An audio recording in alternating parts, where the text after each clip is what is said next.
नमस्कार दोस्तों।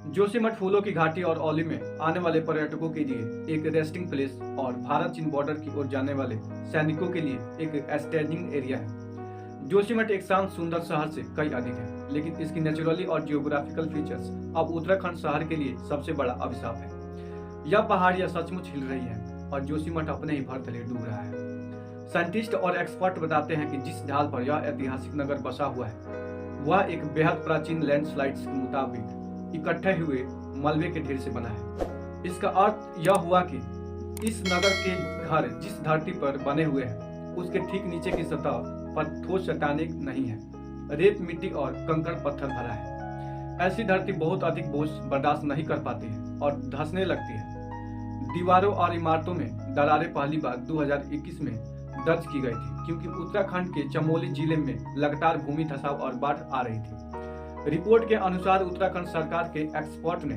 2022 में पाया कि जोशीमठ के कई हिस्से मानव निर्मित और नेचुरल फैक्टर्स के कारण डूब रहे हैं। यह पाया गया कि सरफेस मटेरियल के हटाने के कारण पृथ्वी की सतह का धीरे धीरे धंसना या अचानक डूबना शहर के लिए बहुत बड़ा खतरा का संकेत है। जोशीमठ भूकंप के लिहाज से हमेशा सेंसिटिव रहा है, क्योंकि यह क्षेत्र भूकंपीय क्षेत्र जोन 5 में आता है। वास्तव में जिस चीज ने जोशीमठ को बदतर बनाया है वह है शहर की कमजोर नींव।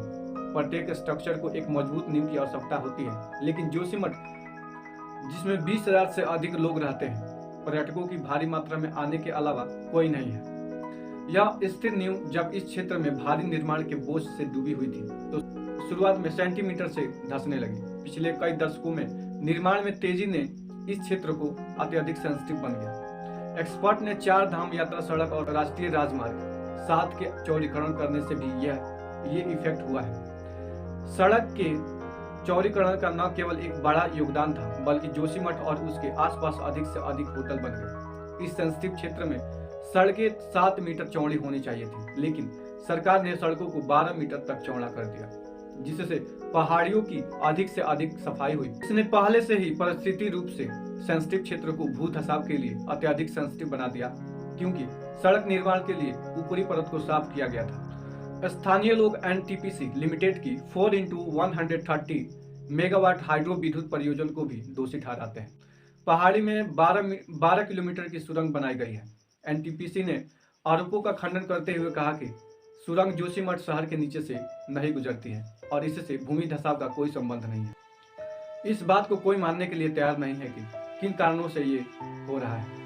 सड़क निर्माण कारकों का कहना है कि ये भूमि धसाव एनटीपीसी लिमिटेड जल विद्युत परियोजना के सुरंग बनाने से हो रहा है, और एनटीपीसी का मानना है कि इस पहाड़ों का स्ट्रक्चर ही ऐसा है। दोस्तों, एक और चौंकाने वाली बात सामने आती है कि इस भूमि धसाव की वार्निंग 50 साल पहले दी गई थी। आज से लगभग 50 साल पहले महेश चंद्र मिश्रा ने चेतावनी दी थी कि जोशीमठ शहर भौगोलिक रूप से अस्थिर नहीं है। साथ ही मिश्रा के कमेटी ने एक लिमिट के साथ सुझाव भी दिया था। 7 मई 1976 की अपनी रिपोर्ट में मिश्रा के कमेटी ने भारी निर्माण कार्य, ढलानों पर कृषि, पेड़ों की कटाई पर रोक लगने का सुझाव दिया था। साथ ही वर्षा जल के रिसाव को रोकने के लिए पक्की जल निकासी का निर्माण प्रतिबंध और नदी के किनारे पर सीमेंट ब्लॉक बनाने का सुझाव दिया था, ताकि कटाव रोका जा सके। लेकिन अब तक सरकार सोई रही थी। जोशीमठ में चल रहे भूगर्भीय विकास पहाड़ियों में काम करने वाले प्रत्येक टाउन प्लानर के लिए एक केस स्टडी होनी चाहिए। शहरों में बड़े पैमानों पर निर्माण वनों की कटाई, जनसंख्या में उछाल और खराब नागरिक प्रबंधन देखा जा रहा है। तो दोस्तों, आज के लिए इस वीडियो में इतना ही। अगर वीडियो अच्छी लगी हो तो हमारे चैनल को लाइक एंड सब्सक्राइब करना ना भूलें। Thank you.